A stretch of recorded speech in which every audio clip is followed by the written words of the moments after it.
રામદેવજી ભગવાનની ઉંમર 20 વર્ષની થઈ. 20 નો અર્થ શું થાય? 20 એટલે જે 20 વર્ષની ઉંમર થાય એટલે પરણવાની ઉંમર થાય.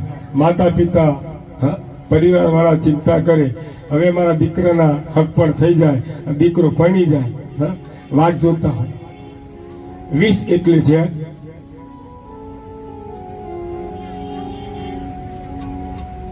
રામદેવ ભગવાન હિન્દવા પીર તરીકે પૂજાય છે એવી લોકવાયકા દેશ અને પરદેશમાં ફેલાવા લાગી.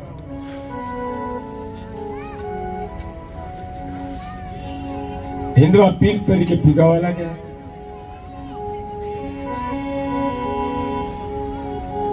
અને રામા પીર ભગવાનના ચમત્કારો વિશે ઠેઠ ઉમરકોટના સોઢા રાજા સુધી આ વાત પહોંચી.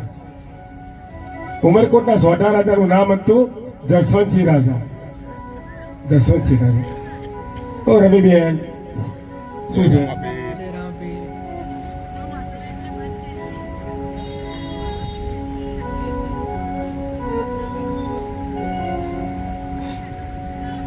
ઉમરકોટના સોઢાનું નામ જસવંતસિંહ રાજા હતું. અને ઉમરકોટની માલિપા ચારણ કવિઓની ઠઠ જામી છે. ચારણ ને કવિઓ ઉમરકોટના રાજની માલિપા અને રામાપીર ભગવાનના ચમત્કારોની વાતો કરે છે. સારું કામ કરો અને એનું લોકવાયકા ફેલાય આપો, એનો પ્રચાર કરવાની જરૂર ન પડે. રામાપીર ભગવાનનો મહિમા ગવાય છે. અને એવા એક કવિરાજ આવી રામદેવજી ભગવાનના ગુણલા ગાય છે. ઉમરકોટની માલિપા. ઉમરકોટ અહીંથી આપણે અમદાવાદ ચાલો અહીંથી ગણીએ તો 1670 કિલોમીટર જેવું થાય અહીંથી. અને ત્યાં જો સોઢા રાજા રાજ કરે અને એમને તે કુંવરી હતી જેનું નામ હતું નેતલબા.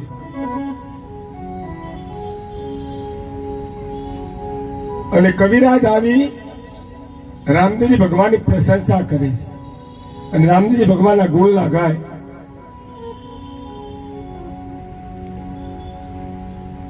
અને એવામાં એક ચારણ આવીને કહેવા લાગો કે રામદેવજી ભગવાન હજુ કુંવારા છે.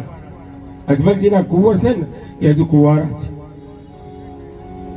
અને આપણી દીકરી નેતલબા પણ કુંવારા છે. માગું મોકલો, કદાચ માગાનો સ્વીકાર કરે. આપણું કુળ ઊંચું કુળ છે. સોઢા કુળ ઊંચું કુળ હતું, ઊંચામાં ઊંચું કુળ. તુરા કુળની અંદર જો ઊંચામાં ઊંચું કુળ હોય તો સોઢા કુળ હતું. આપણી થોડી વાર ખુરશી લઈ લો બે નીચે. મંદિરમાં નીચે ઉતારો. જોશનાબેન ના મોઢા નથી દેખાતા. અહીં મૂકી દો, જાન આવે એટલે મૂકી દો. હા, કારણ કે 5 તારીખ તો એ બધા છૂટા પડી જવાના છે, પણ દિલથી ભેગા છીએ. પણ 5 દિવસ સુધી તો જોયા કરીએ. મારી બહેનો, મારી વાવડીઓ.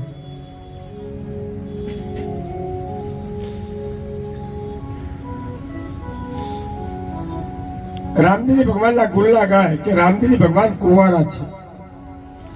અને આપણું કુળ તુવરા કુળની માલિપા ઊંચામાં ઊંચું કુળ છે. માગું તો મોકલો. નેતલબા કેવા હતા? અંગ ભંગ જ્ઞાન અને વિવેક વગરના. નેતલબા અંગ ભંગ જ્ઞાન વિવેક વગરના હતા. ગઈ સાલ આપણે અહીંયા પ્રવીણભાઈ યાદવના દીકરાના દીકરીના આપણે ગઈ સાલ લગ્ન કરેલા કથાઓ. અને એ જાન 51,000 રૂપિયા આપણા અહીંયા જાન આવેલી. જ્યારે દીકરી બોલાવતા ત્યારે જયરામાપીર કહેતા બોલતા એને બોલી શકાતું નતું. આજ ભગવાનની કૃપાથી સરસ મજાની વાતો કરે છે. સરસ મજાની વાતો કરે. એ મીઠી મીઠી ભાષા. કાલ હું માઇકમાં બોલતો હતો ને, જવાબ આપતી દીકરી. બેટા તારા દાદા કેમ નથી, બહાર ગયા છે. તો કાલ કે છે, હારું બાપુ કાલ કહીશ. એટલે વાતો કરતા. આ ભગવાનની કૃપા છે. નેતલબા અંગ ભંગ અને જ્ઞાન વિવેક વગરના હતા. બુદ્ધિ નહોતી. આ પરમાત્માની લીલા હતી. કેમ? અજમલજી મહારાજે દરિયામાં સળંગ મારી અને નેતલ રૂક્ષ્મણીનો જન્મ ક્યાં કરાવ્યો? ઉમરકોટની માલિપા. એટલે રૂક્ષ્મણી માતાએ કહેલું કે મારો જન્મ તમે ત્યાં કરાવો, મને કોઈક પરણી જશે તો. ત્યારે દ્વારિકાધીશે રૂક્ષ્મણીને વચન આપેલું કે હું તમને એવા બનાવીશ કે મારા સિવાય તમને કોઈ પરણવા નહીં આવે, મારા સિવાય કોઈ પરણવા નહીં.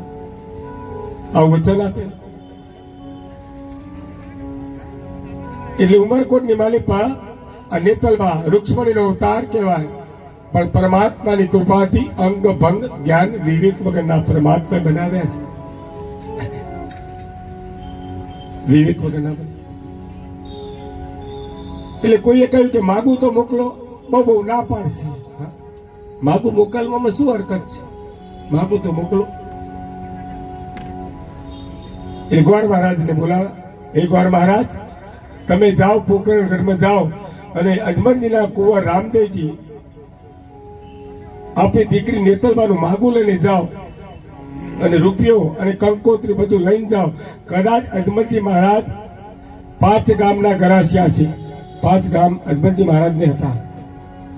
અને આપણે સોઢા કુળને ઊંચામાં ઊંચું કુળ આપણું છે.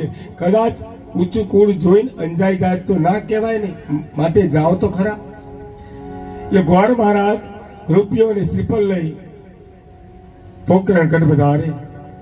પોકરણગઢની માલિપા વધારે છે.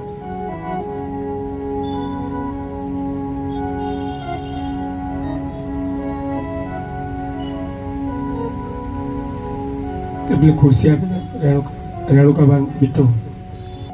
અને ગોર મહારાજ માગું રૂપિયો અને શ્રીફળ લઈ ઉમરકોટ જાય છે.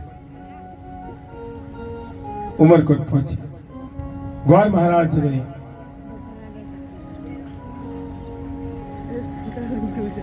અજમલજી મહારાજ સાધુ સંતોનું સન્માન કરવા વાળો રાજા હતો.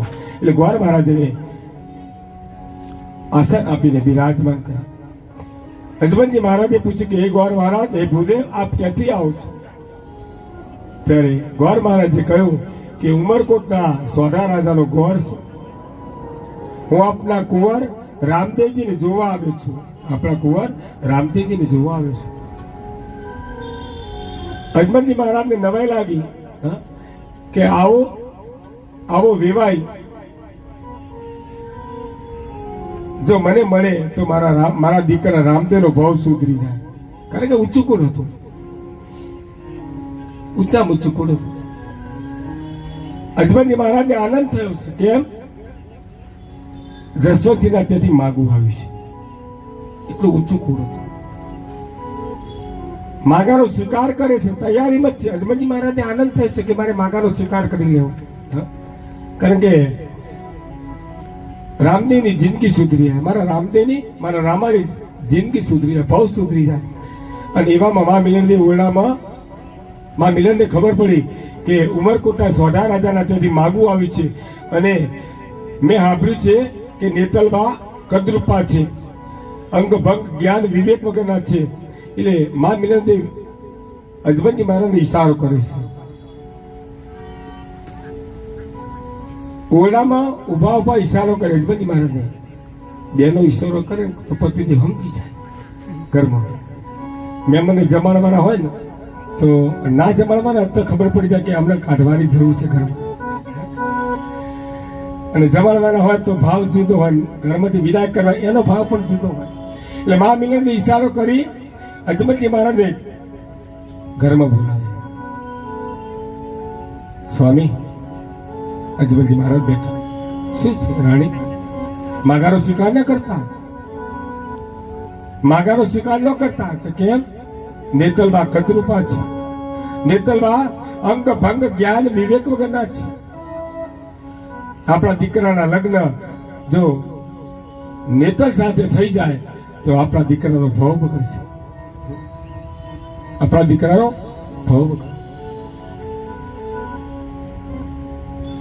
માટે માતાનો સ્વીકાર ન કરતા. રામદેવજી ભગવાન અજમલજી મહારાજ અને માતા મિલનજી આ ગઢમથલમાં હતા. અને રામદેવજી ભગવાન જોઈ ગયા મારી મા અને મારા પિતાજી કઈક વિચારોમાં છે, કઈક વિચાર દીધામાં ડૂબેલા છે, કઈક ગઢમથલ. રામદેવજી ભગવાન પાટે બેઠેલા ઉભા થઈ પોતાની માને મળે એમાં શું છે, શું તકલીફ છે, આમ શું વિચારમાં પડ્યા છો કે કઈ નહીં મારા ભાઈ, ના માં કહો શું તકલીફ છે? કે મારા લાલ, મેં સાંભળ્યું છે કે ઉમરકોટના સોઢા રાજાની દીકરી અપંગ છે, કદરૂપા છે, જ્ઞાન નથી, બુદ્ધિ નથી, વિવેક નથી, તારો ભાવ બગડે એટલે હું માગાનો સ્વીકાર કરવાની તારા પિતાજીને ના પાડું છું. પણ અજમલજી મહારાજે રૂક્ષ્મણીએ જે વચન આપેલું કે તને હું પરણવા આવે એ રામદેવજી ભગવાનને યાદ આવી, આ તો મારી રૂક્ષ્મણી છે. આ જેવા તેવા વ્યક્તિ નહોતા નેતલ, રૂક્ષ્મણીનો અવતાર હતા. એટલે રામદેવજી ભગવાન અહીં લીલા કરે છે, પરમાત્મા લીલા કરે. હે માં, તું જે કહીશ એ આ દીકરી નહીં, બીજી કોઈ દીકરી હશે. તું જે કહેવા માંગે ને એ આ દીકરી નહીં હોય, બીજી કોઈ દીકરી હશે. માં મીનાને કહ્યું કે બેટા આ જ દીકરી છે, આ જ નેતલ છે. અહીંયા રામદેવજી ભગવાન લીલા કરે છે. રામદેવજી ભગવાને ગ્વાર મહારાજને પૂછ્યું કે હે ગ્વાર મહારાજ, તમને કઈ નેતલ માનો કઈ અજમલના સોઢા રાજાની દીકરીનો કઈ ફોટો કે કઈ મોકલ્યું છે? ત્યારે ફોટાનો જમાનો હતો. હક પર થાય, આજથી 50 વર્ષ પહેલા હક પર થાય એટલે ટપાલ આવતી, દર મહિના બે ટપાલ લખવા હકું થાય ને એટલે.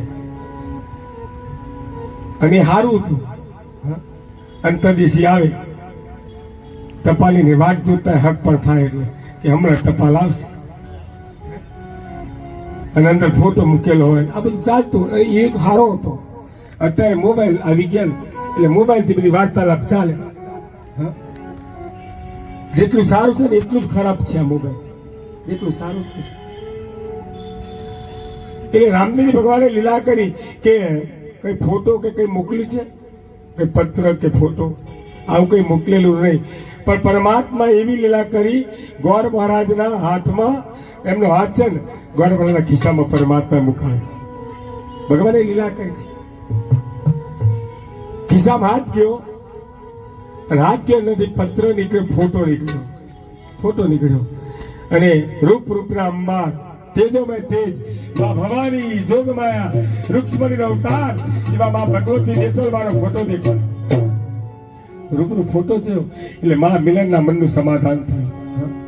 કે માં જો માં તારા આમાં કઈ કદરૂપા કઈ વિવેક વગરના કઈ દેખાય છે? મા મિલન કે ફોટામાં તો આવું લાગતું નથી. ફોટામાં તો બરાબર છે.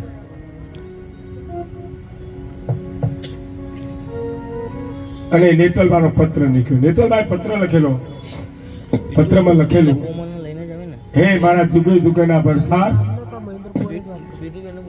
કે હું તમારી નેતલ દ્વારકાધીશના રૂક્ષ્મણી બનીને તમારી સાથે હતી અને મારો જન્મ તમે ઉમરકોટમાં કરાવેલો અને હું એક નેતલ છું, મને ભૂલી નથી.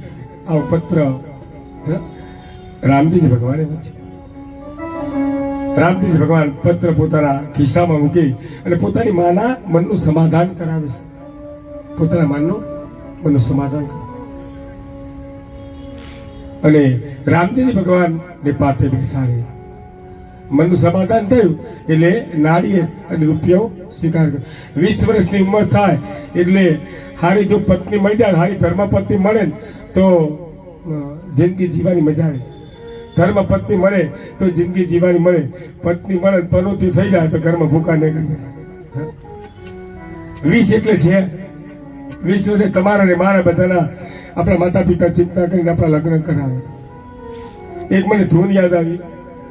એટલે આપણે આ 20 વર્ષ પછી બાળપણથી માંડી માણસ ઘરડો થાય ત્યારે શું કરે એની એક ધૂન છે. એ આપણે ધૂન કરીએ કારણ કે બહુ સરસ ધૂન છે. બધા હું કહું તાળી પાડો, મારા હાથ ઊંચા થાય તમે પણ તાળી પાડજો. બાળકનો જન્મ થાય અને મૃત્યુ પામે, જો નાનો હોય ને 1 વર્ષનો થાય, 2 વર્ષનો થાય, 5 વર્ષનો થાય, 10 વર્ષનો થાય, 19 વર્ષ સુધી બરાબર હાલે. હા, અને 20 વર્ષે લગ્ન થાય ને પછી બાળક બદલાઈ જાય. કેમ બદલે? 2 આવે બીજી 2 આવે, 4 થાય ને, 4 ભેગી થાય. માતા પિતાનું કીધું ઘરમાં ઓછું થાય, પણ પરમાત્માએ કીધું કે આવું આપણા દીકરા બાળકો આપણે બધા આવું કરીએ છીએ. એટલે એક ધૂન છે, હું જેવું કરું તમારે કરવાનું. પહેલા 20 વર્ષ સુધી પપ્પાએ કીધું એ કર્યું. 20 વર્ષનો દીકરો થાય ને, 20 વર્ષનો દીકરો દીકરી જે કોઈ હોય, પપ્પાએ કીધું એ કર્યું. પછી લગ્ન થયા, પછી 20 વર્ષ પછી બૈરીએ કીધું એ કર્યું. પહેલા 20 વર્ષ સુધી પપ્પાએ કીધું એ કર્યું. પછી 20 વર્ષ સુધી બૈરીએ કીધું એ કર્યું. પછી 20 વર્ષ પછી છોકરાએ કીધું એ કર્યું. તો ડોબા આખી જિંદગી તારું કીધું તે શું કર્યું? તો એક હાથ આમ, એક હાથ આમ, બીજો હાથ આમ, એક હાથ આમ, બીજો હાથ આમ. રામ બોલો ભાઈ, રામ બોલો, રામ બોલો ભાઈ રામ. એક હાથ આમ, બીજો હાથ આમ, એક હાથ આમ, બીજો હાથ આમ. રામ બોલો ભાઈ રામ, રામ બોલો ભાઈ રામ, રામ બોલો ભાઈ રામ, રામ બોલો ભાઈ રામ. એક હાથ આમ, બીજો હાથ આમ, એક હાથ આમ, બીજો હાથ આમ. રામ બોલો ભાઈ, રામ બોલો, રામ બોલો ભાઈ રામ. રામ બોલો ભાઈ રામ, રામ બોલો ભાઈ રામ, રામ બોલો ભાઈ રામ, રામ બોલો ભાઈ રામ. પછી શું થાય? લગ્ન થાય ને જુવાની આવે. જુવાની આવે તે શું થાય? જુવાનીમાં ઢગ માંડતા તમારા જળ જડ્યા હતા તો પત્ની સ્વરૂપે લાવ્યા તમે નમણી નમણી નાજુકના. જુવાનીમાં ઢગ માંડતા જળ જડ્યા તા તમારા તાર, પત્ની સ્વરૂપે લાવ્યા તમે નમણી નાજુકના. પછી તમારા વધ્યા પગાર અને લાવ્યા તમે મોટી મોટી કાર. ત્યાં તો લાવ્યા તા ઘરમાં નમણી નાચુકનાર, એ થઈ ગઈ મોટી ગિરનાર. એક હાથ આમ, બીજો હાથ આમ, એક હાથ આમ, બીજો હાથ આમ. રામ બોલો ભાઈ, રામ બોલો, રામ બોલો ભાઈ રામ. એક હાથ આમ, બીજો હાથ આમ, એક હાથ આમ, બીજો હાથ આમ. રામ બોલો ભાઈ રામ, રામ બોલો ભાઈ રામ, રામ બોલો ભાઈ રામ, રામ બોલો ભાઈ રામ. રામ બોલો ભાઈ રામ. જીવનના એક પછી એક અભરખા તમે પૂરા કર્યા. હા, માણસ લગ્ન કરે, દીકરો આવે એટલે બધા મોજ શોખ હોય, ગાડી લાવે, બંગલા લાવે, હાય પૈસા, હાય પૈસા, હાય. હા? જીવનના એક પછી એક અભરખા તમે પૂરા કર્યા. પછી સૌનું જોઈને પોતાના દીકરાના લગ્ન કર્યા. ત્યાર પછી પૌત્ર પ્રેમે તમને આધળા કર્યા. પછી ઘરમાં વહુ આવે, દીકરો આવે, બધું પછી શું થાય? ત્યાર પછી પૌત્ર પ્રેમે તમને આધળા કર્યા અને ઘરના બધા ભેગા મળી તમને વૃદ્ધાશ્રમમાં મોકલ્યા.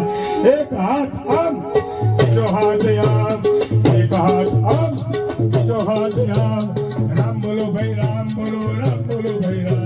એક હાથ આમ, બીજો હાથ આમ, એક હાથ આમ, બીજો હાથ આમ. રામ બોલો ભાઈ રામ, રામ બોલો ભાઈ રામ, રામ બોલો ભાઈ રામ, રામ બોલો ભાઈ રામ, રામ બોલો ભાઈ રામ. પહેલા ક્યાંય સુધી તમે પૈસાની પાછળ પડ્યા.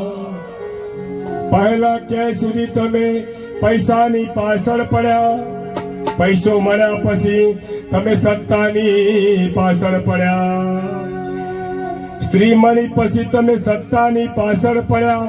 અને પડવું તો મારા પ્રભુના પ્રેમમાં પડવું એ સમજણમાં મોડા પડ્યા. એક હાથ આમ, બીજો હાથ આમ, એક હાથ આમ, બીજો હાથ આમ. રામ બોલો ભાઈ, રામ બોલો, રામ બોલો ભાઈ રામ. એક હાથ આમ, બીજો હાથ આમ, એક હાથ આમ, બીજો હાથ આમ. રામ બોલો ભાઈ રામ, રામ બોલો ભાઈ રામ, રામ બોલો ભાઈ રામ, રામ બોલો ભાઈ રામ. આખી આલમને જીતનારો સિકંદર ગયો પણ ચાલી. આખી આલમને જીતનારો સિકંદર ગયો પણ ચાલી. મરતી વેળાએ એની બે મુઠ્ઠીઓ હતી પણ ખાલી આખી આલમને હે આલમને આખી આલમને જીતનારો સિકંદર ગયો પણ ચાલી મરતી વેળાએ એની બે મુઠ્ઠીઓ હતી પણ તાલી તો સાગર તરી જનારા તો સાગર તરી જનારા આખી ડૂબી મરે છે એ સાગર તરી જનારા સાગર તરી જનારા આથી ડૂબી મરે છે માનવ નડે છે માનવીને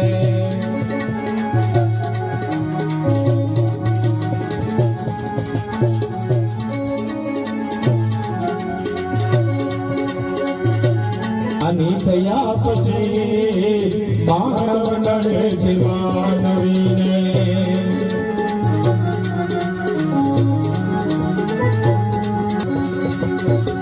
એ માત પિતાની ગોદમાં મમતા હતી ઘણી માત પિતાની ગોદમાં મમતા હતી ઘણી ભૂલી ગયો એ ભાવના આ ભૂલી ગયો એ ભાવના પૈસો મળ્યા પછી ભૂલી કરે છે માનવી ગયે પૈસા મળ્યા પછી માનવ નડે છે માનવીને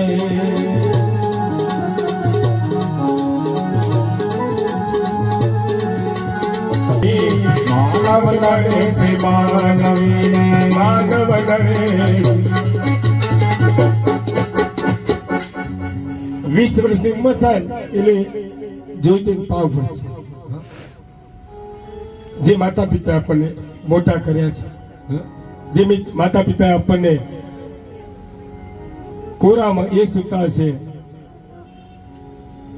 અને આપણને કોરામાં સુડે અને ભીનામાં સુતા છે એવા માતા પિતાનું ધ્યાન રાખજો 20 વર્ષની ઉંમર થાય એટલે ધર્મ પત્ની મળી જાય એવું ઘરમાં કરજો મજા આવશે જિંદગી છે આજ મા મિલનના મનનું સમાધાન થાય મા મિલનને આનંદ થાય રામદેવ ભગવાને પાટે બેસાડે છે કુમકુમ તિલક કરે અને દ્વાર મહારાજને કહ્યું કંકોત્રી લખતા છે પહેલાના જમાનાની અંદર બ્રાહ્મણો નક્કી કરતા એ પ્રમાણે હક પણ થતા એ પ્રમાણે બધું વ્યવસ્થિત ચાલતું રામદેવજી ભગવાનના લગ્ન કંકોત્રી લખાય છે અહીંયા રામદેવજી ભગવાને કુમકુમ તિલક કર્યું કે કંકુ ચાટી કંકોતરી મોકલો કેસર છાટે કંકોતરી મોકલો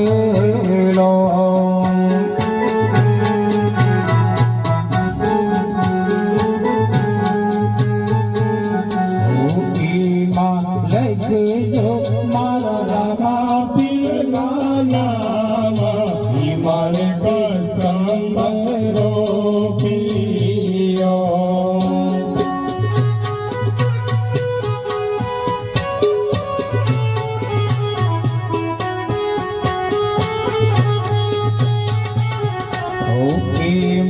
લખજો મારા રામા પીરના નામ હિમાલય કસ્તંભરો પિયો કંકો છાંટી કંકોતરી મોકલો કેસર છાંટી કંકોતરી મોકલો